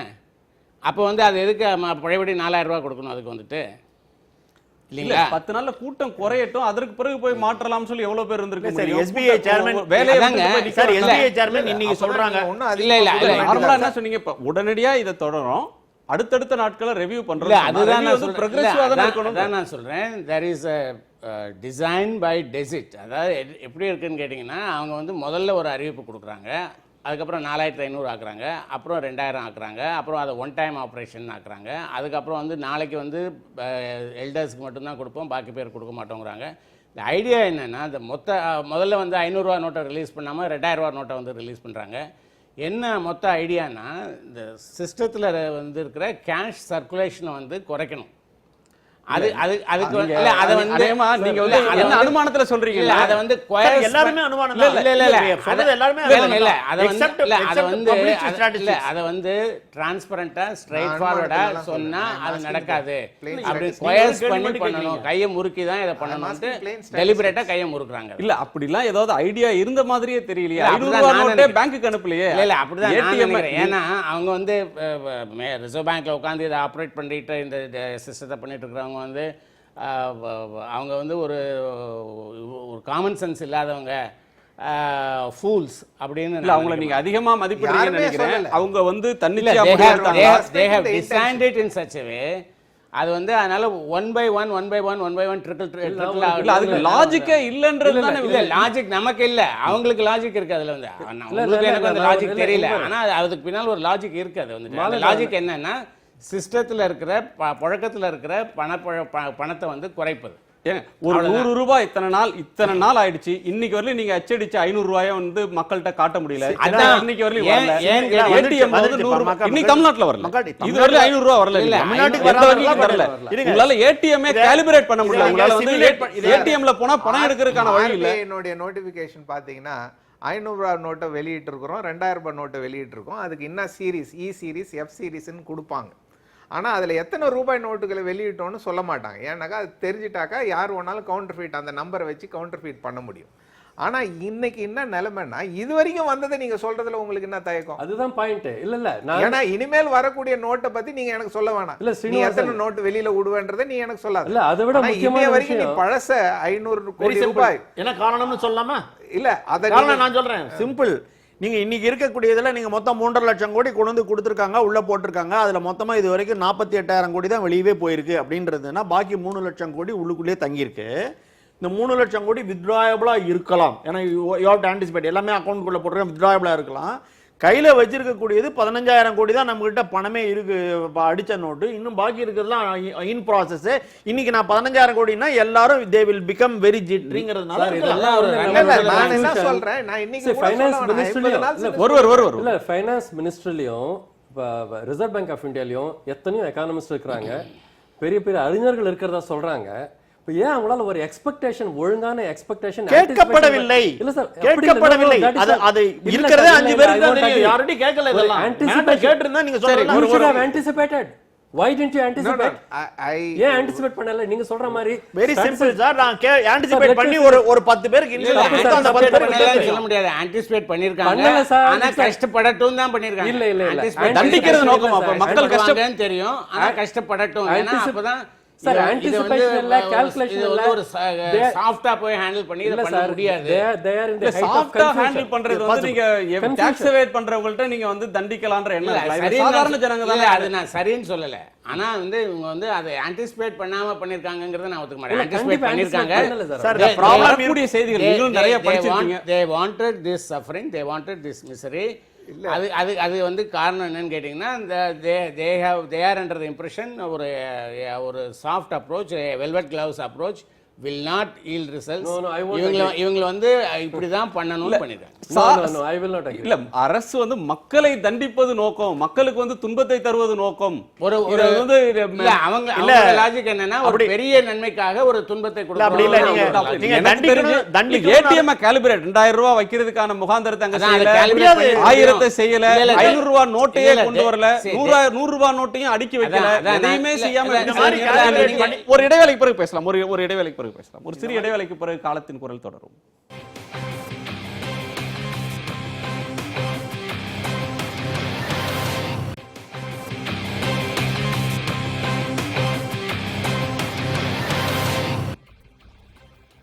திரு ஜனகராஜன், ரூபா நோட்டு விவகாரத்தில் விரும்பியதும் பேச வேண்டியது இருக்கும், விரும்பாத ஒன்றும் இதில் வந்து சிலபஸ்குள்ளே வரத்தான் செய்யும். இது வந்து 4-5 விஷயங்களை இப்போ பேசுகிறோம். அறிஞர்கள் சொல்கிறது, திறனாய்வாளர்கள் சொல்கிறது, இது வந்து வங்கிகள் நலிவுற்று இருக்குது, பொதுத்துறை வங்கிகள், அதை வந்து இதை மேம்படுத்துறதுக்கு இது பயன்படும் அப்படின்ற ஒரு பார்வையை சிலர் முன்வைக்கிறாங்க. இல்லை மக்கள்கிட்ட இந்த பணத்தெல்லாம் வாங்கிட்டு கார்ப்பரேட்டு கடன் தரதுக்கு தான் இதை பண்ணுறாங்க அப்படின்ற பார்வையை இன்னொரு தரப்பு முன்வைக்குது. இன்னொன்று, சிறு வணிகத்தை இது அழிச்சிரும், இந்த நடவடிக்கை அப்படின்றது வந்து சில்லறை வணிகத்தை அழிக்கிறதுக்கான முயற்சின்னு சொல்லி அந்த தரப்பு சொல்கிறது. இதில் எந்த தரப்பினுடைய வாதம் சரி? இல்லை, மூன்றுக்குமே முகாந்திரம் இருக்கிறது. 3 வாதத்திற்கும் முகாந்திரம் இருக்கிறது இல்லைன்னு சொல்ல முடியாது. ஓகே, ஆனால் வந்து ப்ரூவ் பண்ணுறது கஷ்டம். கண்டிப்பாக நம்மளால் ப்ரூவ் பண்ண முடியாது. 3க்கும் முகாந்திரம் இருக்குது. ஏன்னா நம்ம வந்து சில்லறை வணிகம் கொண்டு வரணும் அப்படின்னு ரொம்ப நாளாக பேசிட்டு இருக்கிறோம். அந்த சில்லறை வணிகம் கூடாது அப்படின்ட்டு பெரிய டிபேட் நடந்துட்டு இருக்கு, தடுக்கிறாங்க அப்படின்ட்டு. இன்னொன்று வந்து நம்ம வந்து நமக்கு எல்லாருக்கும் தெரியும், public sector banking institutions are running on a huge loss. In fact, in order to show profit, they want to write off the existing loans. அப்படிலாம் வேற சொல்லிட்டு இருக்கிறாங்க. ஸோ அதனால வந்து டெபாசிட்டை கொண்டு போனால் கொஞ்சம் நல்லா இருக்கும் அப்படின்னுட்டு. அந்த டெபாசிட் கடைசியில் எங்கே போக போகுது? They have to lend to somebody. அவங்க பெரிய கார்ப்பரேட் செக்டர் தான் மறுபடியும் அந்த டெபாசிட் வாங்க போகிறாங்க. ஸோ இந்த மூன்றுக்கும் முகாந்திரம் இருக்கிறது இல்லைன்னு சொல்ல முடியாது. இப்போ என்னோட முக்கியமான எங்கே ஒரு நிலம் என்னன்னு கேட்டிங்கன்னா, இன்னும் ஒரு 6 மாதம் கழிச்சு இன்னைக்கு அந்த 8ஆம் தேதி நைட்லேயே நான் யோசனை பண்ணேன், இந்த மாதிரி ஒரு டிஃபிகல்ட் சுச்சுவேஷனில், இவ்வளோ ஒரு பாவர்ட்டி இருக்கிற ஒரு கண்ட்ரியில் இந்த மாதிரி ஓவர் நைட் 4 ஹவர்ஸில் நீங்கள் எல்லாம் முடிஞ்சு போச்சுன்னு சொல்லும் பொழுது இட் வில் பி டிசாஸ்டர்ஸ் அப்படின்னு நினச்சேன் நான். Now I am telling you 6 months from now it is going to be catastrophic, not just disastrous, because sir economy is going to collapse sir. இன்னைக்கு வந்து growth rate contribute பண்றது இந்த informal sector தான். அந்த informal sector collapse ஆனா உங்களுக்கு எங்க இருந்து growth rate கிடைக்கும்? I mean it's ரொம்ப natural thing to really assume. Think about it. இன்னைக்கு construction industry, real estate sector, அந்த சாதாரண ஒரு கேஷுவல் லேபரர் எக்கானமி இருக்கு பாருங்க, அந்த கொலாப்ஸ் ஆயிடுச்சு. பணம் கொடுக்குறது அவங்க இல்லை. இனி 6 மாதம் அவங்க இது வந்து அவங்க எழுந்து நிற்கிறதுக்கு எப்படி எழுந்து நிற்க போகிறாங்கன்னு தெரியல எனக்கு. ஸோ இந்த ஒரு சுச்சுவேஷனில் நான் சொல்கிறேன், இது வந்து it is going to become disaster, is going to become catastrophic அப்படின்னுட்டு. It is going to affect the. அதனால தான் வந்து நம்ம chief economist of world bank Kaushik Basu சொன்னார், it is a bad economics அப்படின்னு சொல்கிறார் அவர். I think it's a correct statement. இது வந்து பாதிப்பை தரும் அப்படின்றத தாண்டி ஒரு பேரழிவு கொண்டு போய் விடும் அப்படின்ற அளவுக்கு அச்சத்தை வெளிப்படுத்துறாரு. அதாவது அவருடைய கான்ஸ்பிரசி தியரிஸ் அக்செப்ட் பண்ணிக்கிறது பார்த்தா அது நம்ம வந்து 9/11 வேர்ல்டு ட்வின் டவர் இடிஞ்சு விழுந்ததுக்கு காரணமே அமெரிக்கன் கவர்மெண்ட் தான் அப்படின்னு சொல்ற கான்ஸ்பிரசி தியரி இன்னைக்கும் நடக்கிறது. இன்னைக்கு ஈவன் டுடே நீங்கள் இன்டர்நெட்டுக்குள்ளே போனீங்கன்னா நிறைய கண்டுபிடிக்கலாம், அதை பற்றி பேசுறதுக்கு ஆள் இருப்பாங்க. ஸோ இதுக்கு வந்து முடிவே கிடையாது. கன்சர்னை கான்ஸ்பிரசி தியரின்னு ஒதுக்குறீங்களா? இது கன்சர்னே இல்லை, இது கான்ஸ்பிரசி தான் தியரி. இது வந்து கார்பரேட் லெண்டிங்காக தான் இது பண்ணுறாங்க. வங்கிகளுக்கு இது உதவும். பணம் நீங்கள் பணம் கொண்டு போய் பேங்க்ல தானே போடுறீங்க. நீங்கள் பணம் பேங்க் எடுத்துட்டா ஓடி போட போகிறான். பணம் பேங்க்ல தான் போடுறீங்க, நீங்க திருப்பி தான் வாங்கிக்க போறீங்க. பேங்க்ல போட்டு அவங்க எடுத்துட்டு போயிடுறாங்க. Please allow me to talk. ஒண்ணே 1000 ரூபாய் நோட்டு ஏப்ரல் மாதம் 2ஆம் தேதி அன்னைக்கு ரகுராம் ராஜன் சொல்றார், நான் 1000 ரூபாய் நோட்டு நிறைய பிரிண்ட் பண்ணேன், இது நான் வந்து டிவியில் கேட்குறேன், 2 பிரிண்ட் பண்ணேன், கம்ப்ளீட்டாக வைப் அவுட் ஆகி மேலே போகிறது. அவர் அன்னைக்கு சொல்லிட்டு இருந்ததுக்கு காரணம் தமிழ்நாடு எலெக்ஷன் வந்து மே மாதம் இருக்குது, அந்த மே மாதம் எலெக்ஷன்னால நடக்கிறதோ 60,000 கோடி ரூபா வரைக்கும் தமிழ்நாடு எலெக்ஷனுக்கு போயிருக்குன்னு. Cash has moved up to nearly 16 lakh crores அன்னைக்கு சொல்லியிருக்கார். 16 லட்சம், நான் சொன்னது April 2016 with public as on March 16th. So 16 லட்சம் கோடி என்ன இருந்ததுன்னா 3.5 லட்சம் கோடி இருந்தது 2004 2005 3.5 லட்சம் கோடி இருந்தது. அது it has move up to latest strategy 17.5 lakhs. So 5 மடங்கு ஏறி இருக்கு. நம்ம ஜிடிபி அவ்வளோ 5 மடங்கு ஏறல. So disproportionate amount of GDP is moving into cash அப்படிங்கிறது அவருடைய கணிப்பு, அது அவர் சொன்னார். ஸோ அந்த அளவுக்கு பணம் அங்கே உள்ள போறதுன்னா அதுக்கு என்ன அர்த்தம்? அதுக்கு அர்த்தம் யாரோ வெளியே கொண்டு வந்து கணக்கில் காட்ட முடியாத அளவுக்கு இருக்கக்கூடிய பணம் எல்லாம் இந்த மாதிரி ரூபா நோட்டா போய் உள்ளுக்குள்ள போய் அடையிறது அப்படிங்கிறது ஒரு பெரிய. ஸோ இதுக்கு ஏதோ ஒரு முடிவு வந்துதான் ஆகணும். இதுக்கு ஏதோ ஒரு விதத்தில் இதுக்கு ஒரு பாலியேட்டிவ் ஸ்டெப்ஸுங்கிறது கவர்மெண்ட் எடுத்து தான் ஆகணும். அதை எடுத்திருக்காங்க நான் நம்புறேன். நான் எந்த கான்ஸ்பிரசி தியரிக்கு நான் ஒப்புக்கல. இது பாலியேட்டிவ்ன்றீங்க? கண்டிப்பா இது பாலியேட்டிவ் நான் நினைக்கிறேன். மேபி இட் இஸ் லைக் லிப்போசக்ஷன் வேரின் எக்கச்சக்கமா ஃபேட் இருக்கு. ஒரு சர்ஜிக்கல் ஸ்ட்ரைக்க பாலியேட்டிவ்னு சொல்றீங்க? இல்ல சர்ஜிக்கல் ஸ்ட்ரைக் இல்ல, இது லிப்போசக்ஷன்னே சொல்றேன். there is excess bad fat which has accumulated inside your body. அதை சக் பண்ணி வெளியே எடுக்க வேண்டும். நீங்க necessarily there will be some anesthesia also for which there can be some period of dysfunction இருக்கலாம். திரு சீனிவாசன் 3 கேள்விக்கும் பதில் சொல்லணும். ஒன்று ஸ்ரீராம் சொல்றது, இன்னொன்று மாலன் அவர்கள் சொன்ன கருத்து. அரசு ஒரு திட்டத்தோடு தான் இது செய்திருக்கிறது. 4000 4500 2000 அப்படின்ற அறிவிப்பும் மற்றதும் இதை வந்து ஒரு மென்மையான வகையில் கையாள தேவையில்லை. இதில் சிரமம் இருந்தாலும் சிரமம் இருக்கும்னு தெரிஞ்சு தான் இதை செய்கிறாங்க, ஒரு திட்டத்தோடு தான் இதை செய்திருக்காங்க அப்படின்ற ஒரு கருத்தை சொல்கிறாங்க. ஆனால் எனக்கு அதில் சந்தேகம் இருக்குது. அந்த மாதிரியான திட்டங்கள் இருந்ததா அப்படின்றதுல சந்தேகம் இருக்குது. அதை நீங்கள் தெளிவுபடுத்தணும். இன்னொன்று, இவ்வளவு லட்சம் கோடி 16 லட்சம் கோடி சர்க்குலேஷனில் பணம் இருக்குது அப்படின்னு சொல்கிறோம். இது எல்லாமே மக்கள்கிட்ட தான் இருந்ததா? ஆர்பிஐக்கு அவங்களுடைய செஸ்ட்டில் அவங்களுடைய கிடங்குகளில் இதில் பணம் இருந்திருக்காதா? வங்கிகள் அவங்க ஒரு கொத்தாக வச்சிருக்கிறதுக்கான வாய்ப்புகள் இல்லையா? இந்த மொத்த பணமும் மக்கள்கிட்ட தான் இருந்தது அல்லது ஒரு கணிசமான பகுதி கருப்பு பணமாக இருந்தது அப்படின்ற வாதம் சரியா? அது என்னன்னா ஃபஸ்ட்டு திட்டமே இல்லாத இதை செயல்படுத்துகிறாங்களா அப்படின்ற கேள்வி. திட்டம் இருக்கா இல்லையான்றது செகண்டரி. ஒரு திட்டம் இருக்கிறதுன்னே வச்சுப்போம். இவங்க ஒரு திட்ட பிரகாரம் படிப்படியாக சில அனௌன்ஸ்மெண்ட்டை செய்கிறாங்க. இன்னைய வரைக்கும் ஒரு 14 அனௌன்ஸ்மெண்ட் பண்ணியிருக்காங்க. நான் திட்டத்தை குறை சொல்கிறேன், அவ்வளோதான். திட்டம் இல்லைன்னு சொல்கிறதும் ஒரு குறை தான். உங்களுடைய திட்டமே தவறுன்னு சொல்கிறதோ இல்லை திட்டமே இல்லாத நீங்கள் இந்த மாதிரி படிப்படியாக சில தவறுகளை செய்கிறீங்கன்னு சொல்கிறதும் ஒரு விமர்சனம். அதனால் விமர்சனம் என்பது இந்த கொள்கையில் இருக்கிற குறைபாடுகளை சொல்லுகின்ற ஒரு முறை. அப்படி பார்க்கும் பொழுது என்னன்னா, முதல் நாள் அன்றைக்கு 8ஆம் தேதி நைட் அவங்க கொடுத்த ஃபஸ்ட்டு நோட்டிஃபிகேஷன், அரசிதழில் கொடுத்த முதல் இது என்னன்னாக்கா 4000 எடுக்கலாம், 2 நாளைக்கு ஏடிஎம் இருக்காது, ஒரு நாளைக்கு பேங்க் இருக்காது, இவ்வளோதான் இருந்தது. அதுக்கப்புறம் இன்னும் ஒரு 4 மணி நேரம் சின்ன அன்னைக்கே திரும்ப இன்னொரு நோட்டிஃபிகேஷன் வருது, நீங்கள் இந்த பணத்தை எங்கெல்லாம் பயன்படுத்தலாம் அப்படின்னு. பேங்க் இது பெட்ரோல் பங்க்கில் கொடுக்கலாம், பால் வாங்க கொடுக்கலாம், அரசுக்கு நீங்கள் செலுத்த வேண்டிய பணத்தை இதுக்கு பயன்படுத்தலாம், இப்படி சொல்கிறாங்க. அதுக்கப்புறம் பார்த்தீங்கன்னா இன்னைய வரைக்கும் அந்த நோட்டிஃபிகேஷன் வந்துக்கிட்டே இருக்குது. அப்போ இதெல்லாம் ஒரே நேரத்தில் நீங்கள் செய்யாததற்கும் இல்லை படிப்படியாக செய்வதற்கும் என்ன காரணம் இருக்க முடியும் அப்படின்றத நம்ம யோசிக்கும் பொழுது, இது வரைக்கும் வெளிப்படையாக அரசு இந்த காரணங்கள் எதையும் சொல்லாததுனால அப்போ நீங்கள் திட்டம் இல்லாத செயல்படுத்திருக்கிறீங்க, இல்லை சரியான முன்னேற்பாடுகள் இல்லாத செயல்படுத்திருக்கீங்கன்றது தான் இதில் இருக்கிற விமர்சனமே தவிர அவங்களுடைய கெப்பாசிட்டியெல்லாம் நம்ம சந்தேகப்படலை. அதாவது ஆர்பிஐயில் இருக்கிறவங்களோ இல்லை அரசாங்கத்தில் இருக்கிறவங்களோ அறிவில்லாதவங்கன்னு நம்ம நினைக்கல. ஆனால் அவங்களுடைய கொள்கைகள் தவறாக இருக்கின்றன. முன்னேற்பாடுகள் இல்லாத ஒரு மிகப்பெரிய கொள்கையை நீங்கள் செயல்படுத்துறீங்க, அதில் நிறைய சிக்கல்கள் வருது. சிக்கல்கள் வரும்போது அதை தீர்ப்பதற்கான ஒரு ஃபயர் ஃபைட்டிங் சிஸ்டமும் உங்ககிட்ட சரியாக இல்லை அப்படின்றத விமர்சனமே தவிர there is nothing about suspecting the capability of the government or RBI about this. That is one part. Second part பர்டிகுலராக இந்த கேஷ்லெஸ் எக்கானமியை நோக்கி இது நம்மளை அழிச்சுன்னு போயிடும், இல்லை பேங்க்கை ரீஃபைனான்ஸ் பண்ணுறதுக்கு இது யூஸ் ஆகும் அப்படின்னு சொல்கிறதுல இதுக்கும் பேங்கிங்க்கும் எனக்கு பெரிய தொடர்பு இருக்கிறதா தெரியல. ஏன்னா இது ரொம்ப கிளியராக அவங்க சொல்கிறது இந்த நோட்டை மாற்றிட்டு இன்னொரு நோட்டை வைக்க போகிறோம், அவ்வளோதான். அப்போ இந்த 16,000 கோடி இருக்கிறது, இதில் நீங்கள் கேட்குறீங்க இந்த பணம்லாம் மக்கள்கிட்ட இருக்கிற பணமா அப்படின்னு.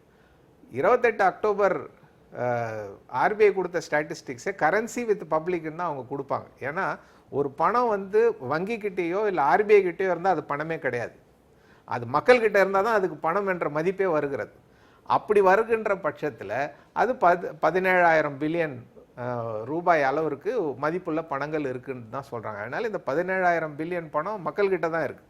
அது 500 ரூபாய் நோட்டாக இருக்குது, இல்லை ₹1 காயினாக இருக்குது, ஏதோ ஒரு விதத்தில் இருக்குது.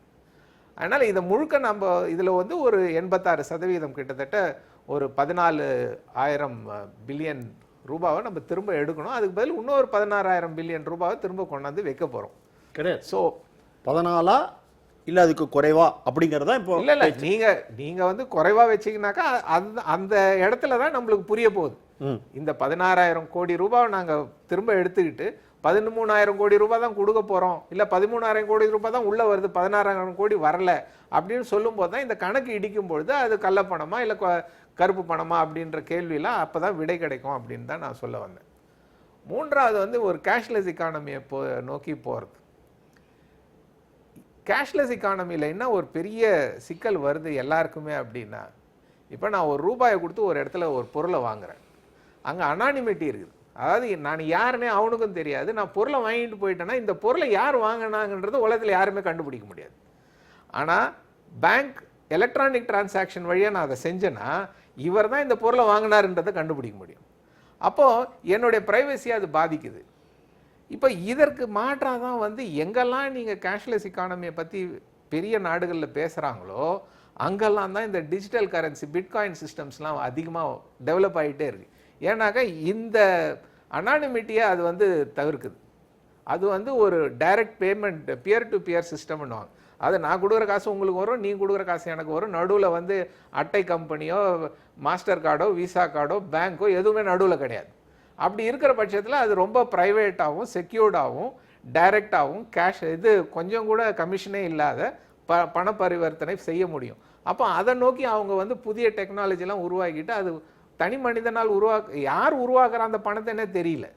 It is actually a faceless creator. 3-4 bitcoin இப்ப 12 பிட்காயின் வந்திருக்கு, 12 விதமான பிட்காயின் வந்திருக்கு. அதனால அது அரசாங்கத்தினால உருவாக்கப்படல, எந்த நாட்டினுடைய அடையாளமோ அந்த பிட்காயினுக்கு அது எவ்வளவு நாள் வேலிட்னு தெரியாது. நிறைய பேர் அதுல இன்சால்வெண்ட் ஆயிருக்காங்க. ஆனா அதுல வந்து அந்த அப்போ நான் வந்து அது சரியான காயின்னு நான் சொல்ல வரல. அதாவது இதுல இருக்கிற குறைகளை அது சுட்டி காட்டுது.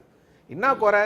நீ ஒரு எலக்ட்ரானிக் மீடியம் வழியா நீ பேங்கிங் பண்ணினாக்கா நீ தான் பண்ணன்றதை யார் வேணாலும் எளிதில் கண்டுபிடிக்க முடியும். அங்கே சில செக்யூரிட்டி பிரீச்சஸ் நடந்தாக்கா அது என்னுடைய ப்ரைவசியை பாதிக்கும்.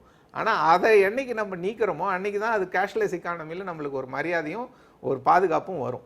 அதனால் அந்த மாதிரியான கொஸ்டின்ஸ்லாம் கேஷ்லெஸ் எக்கானமியில் இருந்துகிட்டு தான் இருக்குது. அதெல்லாம் டெக்னாலஜி வழியாக நம்ம சால்வ் பண்ண வேண்டிய கடமையும் நம்மளுக்கு இருக்குது. இந்த விஷன் 2018 அதையும் சொல்லியிருக்காங்க. இல்லை, கேஷ்லெஸ் எக்கானமின்னு சொல்கிறப்ப டிஜிட்டல் இந்தியான்ற வார்த்தையும் இதுவும் சேர்ந்து வரும்போது இந்தியா மாதிரி அமைப்பு சாரா தொழில்கள் கிராமங்கள் அதிகமாக இருக்கக்கூடிய இடங்களில் விவசாயம் வந்து பிரதான தொழிலாக இருக்கக்கூடிய ஒரு தேசத்தில் இதை வந்து ஒரு கம்பல்சரி அப்படின்றது மாதிரி கொண்டு போறது ஒரு அதை நோக்கி யாராலையும் எடுத்துட்டு போக முடியாது. ஒரு கேஷ் உள்ள ஒரு எக்கானமி, ஒரு monetised economy, cash paste economy, இன்னைக்கும் பார்ட்டர் சிஸ்டம் இருப்பது போல பண பரிவர்த்தனை தொடர்ந்து நடந்துகிட்டே தான் இருக்கும். பிசிக்கல் கரன்சியை வாங்கி வியாபாரம் பண்ணிட்டு தான் இருப்பாங்க. அது என்னைக்குமே அழிய போறதில்லை. ஆனா அதனுடைய பகுதியை கொஞ்சம் கொஞ்சமா நான் குறைக்க முடியுமான்றது தான் யோசிக்கிறோம். இப்போ ஒரு 10 வருஷத்துக்கு முன்னாடி பார்த்தீங்கன்னாக்கா நான் வந்து வெளியில போகும்போதெல்லாம் ஒரு 5000 ரூபாய் நோட்டை வச்சுன்னு தான் வெளில போக முடியும். ஆனால் இன்னைக்கு நான் 100 ரூபாய் நோட்டையும் ஒரு டெபிட் கார்டையும் வச்சுன்னு போனால் எனக்கு போதும்னு இருக்குது. அப்படின்னா இந்த யூஸ் ஆஃப் கேஷ் வந்து அந்த அளவுக்கு குறைஞ்சு தான் இருக்குது. அதனால இதை குறைக்கிறதுக்கான முயற்சி வேணா நீங்க பண்ணலாம். ஆனா நாங்க வந்து முழுவதும் ஒரு கேஷ் அது இல்லை பாயிண்ட். அது இல்லை ஆக்சுவலாக மோஸ்ட் இம்பார்ட்டன்ட் பாயிண்ட் இஸ் இப்போ நம்ம வந்து இந்த ஒரு பாத்து நம்ம தேர்ந்தெடுத்திருக்கிறோம் going towards cashless economy. Okay, I am not going towards cashless economy. நான் cashless economy தான் சொல்ல வரல. objective இப்போ இதோ இந்த objective நம்ம இப்ப demonetization பண்றதோட objective வந்து black economy இல்ல அது ஒரு பொலிட்டிக்கல் ரெட்டரிக் அவ்வளவுதான். Exactly it is a political rhetoric. இது வர்றதுக்கு முன்னாடியே மே மாதத்திலே மான் கி பாத்ல நரேந்திர மோடி அவர்கள் பேசும்போது 2000 வருஷத்துக்கு முன்னாடி வந்து பண்டமாற்று முறை இருந்தது, அதற்கு பிறகு நாணயங்களும் ரூபாய் நோட்டு வந்தது, இன்னைக்கு உலகம் கேஷ்லெஸ் எக்கானமியை நோக்கி போகுது. நம்ம எக்கானமி போயிருக்குது, இன்னை வரைக்கும் எந்த எக்கானமியும் போகல. அததான் நான் சொல்ல வரேன். எல்லா எக்கானமிலயுமே ஜப்பான்ல கேட்டீங்கன்னா ஜப்பான்ல வந்து கேஷ் வித் பப்ளிக் வந்து 20% இருக்குது. அவங்களுடைய பேங்க்ல போட்டா சார்ஜ் போடுறீங்க. அப்போ இல்ல அவங்க பேங்க்ல பணம் வச்சா அதுக்கு சார்ஜ் கட்டணும். ஏன்னா அங்க வந்து நெகட்டிவ் இன்ட்ரெஸ்ட் ரேட் இருக்கு. அது இன்னி கொஞ்ச காலமா அது வேற. நான் என்ன சொல்ல வரேன்னா உலகத்துல எந்த நாடுமே வந்து கேஷை சுத்தமா ஒழிச்சிடுறோம் அப்படின்ற நோக்கத்தோடலாம் யாருமே செயல்படுறது இல்லை. ஆனா என்ன வந்து எலக்ட்ரானிக் சிஸ்டம்ல வந்து பேங்கிங் செய்யும் பொழுது அதனுடைய ட்ரெயில கண்டுபிடிக்க முடியும். எவனாவது கருப்பு பணம் வச்சிருக்கானா இல்ல தவறான வழியில் அவன் வந்து வியாபாரம் பண்றானா இதெல்லாம் கண்டுபிடிக்கலாம். அது ஒன்று. ரெண்டாவது வந்து கேஷ் செட்டில்மெண்ட் வந்து இப்போ நான் ஒரு செக் கொடுத்து மறுநாள் அது ரியலைஸ் ஆகி 3வது நாள் என் அக்கௌண்ட்டுக்கு வர்றது இதெல்லாம் வந்து குறைக்கலாம். இருக்கிறது இல்லையா ஐஎம்பிஎஸ் ஜனகராஜன் அவர்கள் சொன்ன கருத்துக்கு மாலன் அவர்களுடைய கருத்து கேட்கலாம். அதாவது இந்த நடைமுறை அப்படின்றது வந்து சிரமம் அப்படின்றதை கடந்து பெரும் பாதிப்பை பொருளாதாரத்தில் கொண்டு வந்து தரும் அப்படின்ற கருத்தை சொல்றாரு. அதை நீங்க எப்படி பார்க்க? அவ்வளோ பெரிய பாதிப்பு வரும்னு நான் நினைக்கல. அதுக்கான காரணங்கள் என்னன்னு கேட்டிங்கன்னா, முதல்ல வந்து சிஸ்டத்துக்குள்ளே பணம் வருது, இப்போ வந்தே ஆகணுங்கிற ஒரு கட்டாயத்தில் இருக்குது. அந்த பணத்தை வந்து எப்படி வங்கிகள் செலவிட போகின்றன என்ற இருக்குது. அப்போ 2 ஆப்ஷன்ஸ் இருக்குது. ஒன்று, பணம் ஏற்கனவே போட்டவங்க அதுக்குள்ளே இருந்து அவங்க எடுத்து செலவழிக்கிறதுக்கு வருவாங்க. ஆனால் அதுக்கு லிமிட்ஸ் இருக்குது. அதுக்கு வந்து ஒரு உங்களுக்கு பின்னால் இருந்து ஒரு ஆள் பார்த்துட்ருக்காரு, நீங்கள் என்ன எடுக்கிறீங்க எது எடுக்கிறீங்கன்ட்டு உங்கள் பேன் கார்டை வச்சு வந்து ஒரு பார்த்துட்ருக்காரு. அதனால் அது அவ்வளோ சுலபமாக ஆகிட போகிறதில்ல. வங்கியில் பணம் இருந்தால் வங்கியில் அந்த பணத்தை அவங்க வச்சுக்க மாட்டாங்க, அது அவங்களுக்கு நஷ்டம் வச்சுட்டு இருந்தால். அதனால் கடனை கொடுப்பாங்க. கடனுக்கு யாருக்கு கொடுக்க போகிறாங்க அப்படிங்கிறது தான் கேள்வி. இதில் அவர் சொல்கிறதுல வந்து பாதிக்கப்படக்கூடியது ரியல் எஸ்டேட் பாதிக்கப்படும்னு சொல்கிறாரு. ரியல் எஸ்டேட் ஏற்கனவே ஒரு கிளட்டில் இருக்குது. அப்போ அவங்க என்ன செய்யலாம், அந்த ரியல் எஸ்டேட் செக்டரை வந்து பூஸ்டப் பண்ணுறதுக்காக வந்து ஹவுசிங் லோன்ஸை வந்து அதிகப்படுத்தலாம், ஒரு லெஸர் ரேட் ஆஃப் இன்ட்ரெஸ்ட்டில் கொடுக்கலாம். அப்போ வந்து அந்த இண்டஸ்ட்ரி இதாகும். ஸோ இதுக்கப்புறம் இந்த பணம் அக்யூமுலேட் ஆனதுக்கப்புறம் அரசு அதை வந்து எப்படி செக்டரெல்லாம் பிரித்து கொடுக்க போகுது அப்படிங்கிறத பொறுத்து தான் அதனுடைய விளைவுகள் வந்து அது இருக்கும். அதனால் இப்போவே வந்து என்னமோ ஒரு பெரிய கேட்டாஸ்ட்ரஃபி நடந்துடும், ஒரு பெரிய பேரழிவு நடந்துருங்கிறது வந்து அது every one is entitle to their imaginations. அதை பற்றி ஒன்றும் இல்லை. ஆனால் இது வந்து இது நம்ம யோசிக்க வேண்டிய விஷயங்கள் என்னென்னா, இன்னியோடு முடிகிற விஷயம் இல்லை. இது டிசம்பர் 30ஆம் தேதியோடு முடிகிற ஒரு விஷயம் இல்லை. அதுக்கப்புறம் வந்து ஒரு நிறைய சீக்வன்ஸ் ஆஃப் ஸ்டெப்ஸ் வந்து தேவைப்படுது. அது வந்துட்டு அப்போது அந்த இடத்துல வந்து எக்கனாமிக்ஸும் அந்த இடத்துல வந்து ஃபிஸ்கல் மேனேஜர்ஸும் அந்த இடத்துல வந்து ஆப்ரேட் பண்ணுவாங்க அதை வந்துட்டு. அப்புறம் அவர் சொன்னார் கிரெடிட் க்ரோத் இல்லைன்னு ஒரு விஷயத்த வந்து அவர் சொன்னார். என்ன நடக்குதுன்னு கேட்டிங்கன்னா கார்ப்பரேட்ஸ் வந்து பேங்க்ல இருந்த கிரெடிட்ல டிபெண்ட் ஆயிருந்ததை வந்து குறைச்சிட்டாங்க. அவங்க they have moved into the market. Credit growth even to the SSI is not very high. அதுதான் நான் சொல்ல வரேன். நிறைய ஒரு சின்ன விஷயம், everyone is entitled to for one's own imagination சொன்னீங்க. You are right. But then mine is not just imagination. It's just not the opinion. But it's a statement That's of your fact. It is that's your perception. No, not only perception, sir. It's also there's some நிறைவு கருத்தாக சம பண்ணி சொல்லி some truth in it. You see, there is something called forward multiplier effect and backward multiplier effect. இது வந்து it's going to have a backward multiplier effect, sir. இப்போ வந்து ஒரு சிறு தொழில் அப்படிங்கிறது இன்னைக்கு வந்து அமைப்பு சாரா தொழிலாளர்கள் தான் 90% இன்னைக்கு இருக்கிறாங்க. ஓகே, அந்த அமைப்பு சாரா தொழிலாளர்கள் 90% வந்து அவங்க இருக்கிறது எல்லாமே அமைப்பு சாரா தொழிலில் இருக்கிறாங்க. இன்னைக்கு அமைப்பு சாரா தொழில் அதுதான் 50% ஜிடிபிக்கு அவங்க தான் 50% அமைப்பு சாரா தொழிலாளர்கள் ஏன் அவ்வளவு பேர் இருக்காங்கன்னா அந்த எக்கானமி வந்து ஒரு அமைப்பு சாரா முறை சாரா எக்கானமியா ஒரு இன்ஃபார்மல் எக்கானமியா இருக்கு. When you make this formal, then they also have to become formal. நம்ம சொல்லிக்கலாம் வேணா ஃபார்மல் ஆக்கணும் எப்படி பண்ண போறீங்க? அதான் பாருங்க. இதெல்லாம் வந்து இந்த அந்த தொழில் ஃபுல்லா பாதிக்கும் பொழுது அப்படியே series of impact, backward impact அப்படியே நீங்க பாதிக்கப்படும் போதுங்கறீங்க, நான் பாதிக்கப்படாதேங்கறேன். அதுல தான் இந்த டிஃபரன்ஸ் இருக்கு. நீங்க சொல்லுங்க. பட் இதோட இம்பாக்ட் வந்து இன்னொரு 6 மாசத்துல நீங்க பார்க்க போறீங்க. சரி, நன்றி. 6 மாதத்துக்கு கழிச்சு அவர் சொல்றது நன்றி. there are immediate very short term effects, there are short term effects, there are medium term effects, and there are long term effects. என்ன பொறுத்த வரைக்கும் very short term it is going to be pain, it is going to be real pain. நீங்க வந்து கியூல நிக்கிறது மட்டும் pain நினைக்கிறீங்க. there is going to be a contraction of the whole money that is available.